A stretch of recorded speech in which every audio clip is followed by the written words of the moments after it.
ఓం మహాగణాధిపతయే నమః. ఓం గురుభ్యో నమః. ఓం శ్రీమాత్రే నమః. పరమేశ్వర స్వరూపమైనటువంటి జ్యోతిష, వాస్తు మరియు ఇతర అనేకమైనటువంటి శాస్త్రములను మనకు అందించినటువంటి మహర్షులకి నమస్కారం. హయగ్రీవ హయగ్రీవ హయగ్రీవేతియో వదేత్తస్య నిస్సరతే వాణి జహ్నుకన్యా ప్రవాహవత్.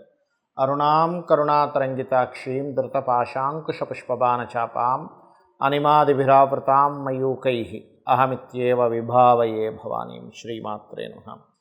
ప్రేక్షకులకి ఆ లలితాంబిక అమ్మవారి యొక్క అనుగ్రహం పరిపూర్ణంగా కలగాలని మనస్ఫూర్తిగా కోరుకుంటూ మనం ఈరోజు చెప్పుకోబోయేటువంటి టాపిక్ ఏదైతే ఉందో, ఈ వార ఫలితాలు మే 5వ తేదీ నుంచి మే 11వ తేదీ వరకు గ్రహస్థితి ఏ విధంగా ఉంది, దానివల్ల కలిగేటువంటి ఫలితాలు ఏమిటి అని చెప్పి చూసుకున్నట్లయితే, మేషరాశిలో రవి శుక్రులు ఉన్నారు. అందులో శుక్రుడు కంబస్ట్ అయి ఉన్నాడు, హస్తగత దోషంలో ఉన్నాడు.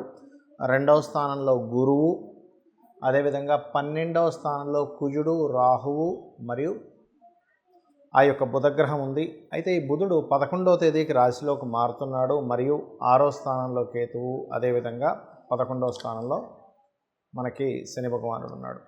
అయితే ఈ 12లో ఉండే బుధుడు మారుతుండడం వల్ల కొన్ని ఫలితాలు మారుతూ ఉంటాయి. అదేవిధంగా చంద్రుడు మీనం నుంచి మిథునం వరకు సంచరిస్తుంటాడు ఈ వారం మొత్తము. ఈ యొక్క గ్రహస్థితిని అనుసరించి ద్వాదశ లగ్నాల వారికి ఏ విధంగా ఉంది, లగ్నం తెలియని వారికి ఏ రాశి అంటే లగ్నం తెలియని వారు నెక్స్ట్ రాశిని చూసుకోవచ్చు, వారికి ఎలా ఉంది, ఏ విషయాల పట్ల జాగ్రత్త వహించాలి, మీరు ఏ దేవతారాధన చేసుకోవాలనే విషయాన్ని మనం ఇప్పుడు తెలుసుకుందాం. సింహలగ్నము, సింహరాశి. మీ యొక్క రాశ్యాధిపతి ఎగ్జాల్టెడ్ పొజిషన్లో ఉన్నాడు, అంటే 9వ స్థానంలో మంచి ఉచ్చస్థితిలో ఉన్నాడు. దీనివల్ల గురువుల్ని కలవడము, పీఠాధిపతులతోని, మఠాధిపతులతోని, లేనట్లయితే మీరు ఏదైనా దైవ సంబంధించిన ఎక్స్పీరియన్సెస్ మీకు రావడం అనేటువంటి చాలా స్పష్టంగా గోచరిస్తుంది. కాకపోతే మీ యొక్క 2వ అధిపతి బుధుడు బుధస్థానంలో కేతు ఉంటూ, బుధుడు వెళ్ళి రాహుతో కలిసి కుజుడితో కలిసాడు. కాబట్టి పొరపాటును కూడా మనీ రిలేటెడ్ సంబంధించిన ఇష్యూస్, మనీ రిలేటెడ్ సంబంధించిన మ్యాటర్స్లో చాలా కేర్గా ఉండండి, చాలా జాగ్రత్తగా ఉండండి, ఇది గుర్తుపెట్టుకోండి. అలాగే మరొక విషయం ఏంటంటే, ఇక్కడ గమనించుకున్నట్లయితే ఇక్కడ మీరు ఒకటే గుర్తుపెట్టుకోండి, ఆ మనీ రిలేటెడ్ మ్యాటర్స్లో కూడా ఏదైనా చూడండి, కొన్నిసార్లు మనం సరిగ్గా అవగాహన లేనటువంటి వ్యాపారాల్లో ఎవరో ఏదో చెప్పారని అందులో మనం డబ్బులు తీసుకెళ్ళి పెడుతూ ఉంటాం. ఇటువంటి విషయాల్లో చాలా జాగ్రత్తగా ఉండాలి. మరియు ఎవరితోనైనా కొత్తగా కలిసి చేసేటువంటి విషయాల్లో, ఒప్పందాల విషయంలో కూడా కొంత జాగ్రత్తగా ఉండండి. అయితే మీకు గురువు పర్టికులర్గా 10వ స్థానంలో సంచరిస్తూ చతుర్థ భావాన్ని చూస్తున్నాడు. కాబట్టి గృహము, వాహనము కొనుగోలు చేయడానికి చాలా అనుకూలమైనటువంటి సమయంగా గోచరిస్తుంది. మరియు మరొక విషయం ఏంటంటే, ఇక్కడ గమనించుకున్నట్లయితే మీ పంచమాధిపతి ఎవరైతే ఉన్నారో అతను మీకు ఈ యొక్క 10వ స్థానంలో ఉండడం కూడా ఒక రకంగా చెప్పాలంటే ఏదైనా క్రియేటివ్ ఫీల్డ్లో ఉండేటువంటి వారికి క్రియేటివ్ పరంగా మీకు అనుకూలమైనటువంటి వాతావరణం చూపిస్తుంది. కాకపోతే మీరు పొరపాటును కూడా 5, 6 తేదీలు ఇన్వెస్ట్మెంట్స్ అసలు చేయకండి. 5, 6 తేదీలు ఏదైనా ల్యాబ్స్లో రీసెర్చ్ చేసేటువంటి వారు కొంత జాగ్రత్తగా ఉండాలి. 5, 6 తేదీలు వాహనం మీద వెళ్ళేటప్పుడు కొంత జాగ్రత్తగా ఉండండి. 5, 6 తేదీల్లో మీ యొక్క జీవిత భాగస్వామి, మీ యొక్క యాన్స్టర్స్ ప్రాపర్టీ రిలేటెడ్ సంబంధించిన విషయంలో జాగ్రత్తగా ఉండండి. మరియు మీ యొక్క జీవిత భాగస్వామి కుటుంబ సభ్యులతో ఏదైనా చిన్న చిన్న మిస్అండర్స్టాండింగ్స్, మిస్డీల్స్ వచ్చేటువంటి ఛాన్సెస్ కనిపిస్తున్నాయి. కాబట్టి 5, 6 తేదీలు ఈజ్ మోస్ట్ ఇంపార్టెంట్. అలాగే ఏదైనా ప్రాపర్టీ డీల్స్ చేసుకోవడానికి మాత్రం 9, 10 తేదీలు చాలా అనుకూలంగా ఉంటుంది మీకు. కాకపోతే ఈ 9, 10 తేదీలు కొంచెం ఉద్యోగ సంబంధించిన విషయంలో మారుదామా అనేటువంటి థాట్స్ కూడా మీకు పెరుగుతాయి, అటువంటి నిర్ణయాలు కూడా తీసుకుంటారు. కాకపోతే ఇక్కడ 8వ స్థానంలో కుజరాహువుల యొక్క సంచారం అనేటువంటిది ప్రత్యేకంగా ఈ 4వ అధిపతి వెళ్ళి రాహుతో కలిసినందుకు, ఒకవైపు గురువు 4వ స్థానాన్ని చూస్తున్నందుకు 2 విధాలుగా పనిచేస్తుంది మీకు. ఏమిటది అంటే, ఒకవైపు ప్రాపర్టీ వచ్చే యోగం ఇస్తుంది ఈ కాంబినేషన్, ఇంకొక వైపు తాతగారి ఆస్తికి సంబంధించిన విషయంలో చిన్న రాంగ్ డెసిషన్ తీసుకుంటారనేటువంటి సూచిస్తుంది. కాబట్టి ఈ యొక్క విషయంలో కాస్త జాగ్రత్తగా ఉంటే, మీరు నిత్యము చేయవలసిన దేవతా ఆరాధన దత్తాత్రేయుడు యొక్క ఆరాధన చేయండి. ఓం దిగంబర దిగంబర శ్రీ పాదవల్లభ దిగంబర అనే నామస్మరణ, ఓం దుర్గాయ నమః అనేటువంటి నామస్మరణ చేయండి. మరియు గోవుకి క్యారెట్స్ 4 ఉండలు లాంటి, బెల్లపు ఉండలు లాంటి చిన్న చిన్నవి తినిపించండి. అన్ని విధాలా మీకు బాగుంటుంది. చాలామందికి ఏంటంటే ఈ గోచార ఫలితాలనే చూసుకుంటూ ఉంటారు, దానికి తగ్గట్టుగా జాగ్రత్తలు తీసుకుంటూ ఉంటారు. అయితే నన్ను చాలామంది అడిగిన ప్రశ్న ఏమిటంటే, ఏమంటే కేవలం గోచార ఫలితాలు చూసుకుంటే సరిపోతుందా అని అడుగుతూ ఉన్నారు. కానీ ఇక్కడ మీకు ఒక విషయం చెప్పాలి. గోచారము అనేటువంటిది ఇప్పుడుండే వాతావరణం లాంటిది, ఇప్పుడుండే సిచ్యువేషన్స్ లాంటిది. అంటే ప్రజెంట్ కండిషన్ ఎలా ఉంది, బయట వాతావరణం కానీ బయట సిచ్యువేషన్ కానీ. జన్మజాతకం అనేటువంటిది మనము స్వయంగా మన పూర్వజన్మ కర్మలను బట్టి ఏర్పడేటువంటిది. కాబట్టి ఎప్పుడైనా గుర్తుపెట్టుకోండి, మీరు లైఫ్లో ఎక్కువగా బాగా స్ట్రెస్కి గురవుతున్నారన్నా, మీరు ఎక్కువ కష్టపడవలసి వస్తుంది చిన్న చిన్న పనులకి అని అన్నా, ఒకటే గుర్తుపెట్టుకోండి, మీ లగ్నం ఎక్కడో ఎఫెక్ట్ అయింది, మీ లగ్నాధిపతి ఎక్కడో ఎఫెక్ట్ అయ్యాడు. అందుకే జీవుడు అంత కష్టపడాల్సి వస్తుంది. అందరికీ చాలా సునాయాసంగా అయిపోతున్నటువంటిది నాకెందుకు ఇలా అవుతుందంటే, మీ లగ్నాధిపతి ఎలా ఉన్నాడో చూసుకోండి.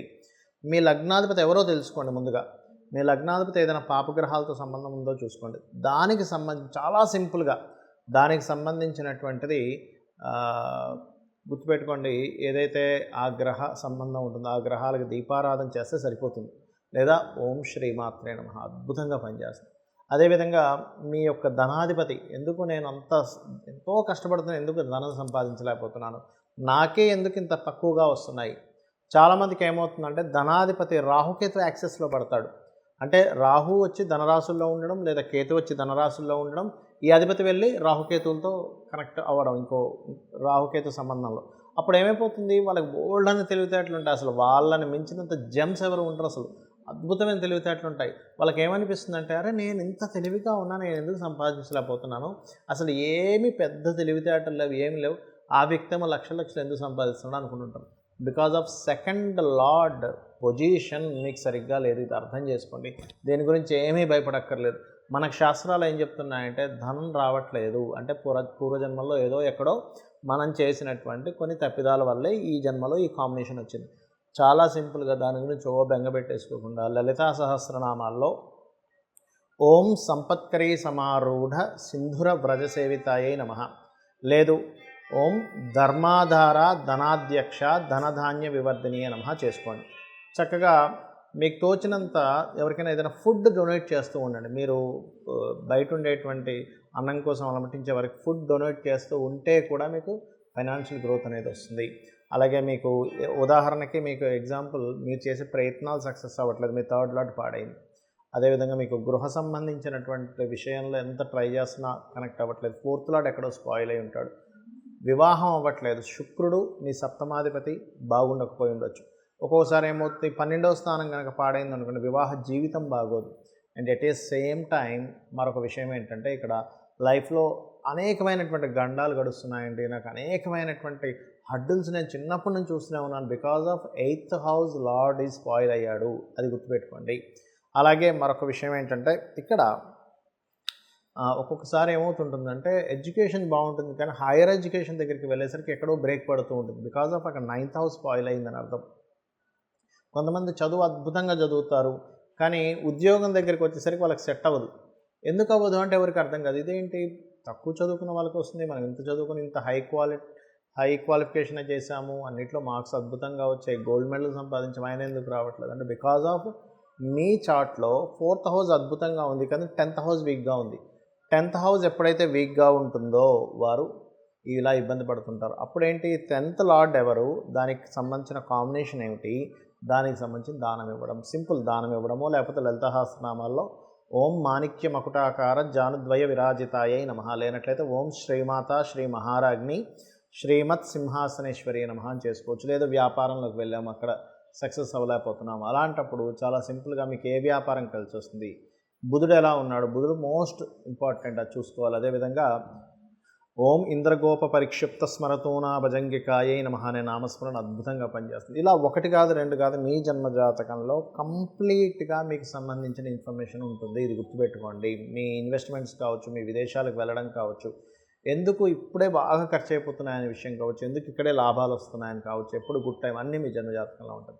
కాకపోతే మనం ఈ గోచార ఫలితాలు ఎందుకు చెప్పుకుంటున్నామంటే, ఈ గోచారం అనేటువంటిది ఇప్పుడు ఉండే కండిషన్. ఒక ప్రదేశానికి వెళ్ళాలంటే ట్రాఫిక్ ఉండే దాన్ని బట్టి మన ప్రయాణం ఎలా అయితే ఆలస్యము త్వరగా అవుతుందో, మార్కెట్లో అవసరాన్ని బట్టి ఆ ప్రోడక్ట్ ఎలా అమ్ముడుపోతుందో, మార్కెట్లో ఒక్కోసారి డిమాండ్ ఆ ప్రోడక్ట్కి ఎలా పెరుగుతుందో, బయట ఉండే మార్కెట్ లాంటిదే గోచారం. సో ఈ రెండింటిని మిళితం చేసుకొని మీరు ఒక పని చేస్తున్నప్పుడు బయట ఉండే గోచారం అంటే ఇప్పుడు ఉండే గ్రహాల సపోర్ట్ ఎలా ఉందో చూసుకొని మీరు కనుక ఆ అమ్మవారిని నమ్ముకుంటూ ముందుకు వెళ్ళినట్లయితే మీ యొక్క జీవితం అద్భుతమైనటువంటి దిశ వైపు వెళ్తుంది. శ్రీమాత్రే నమః.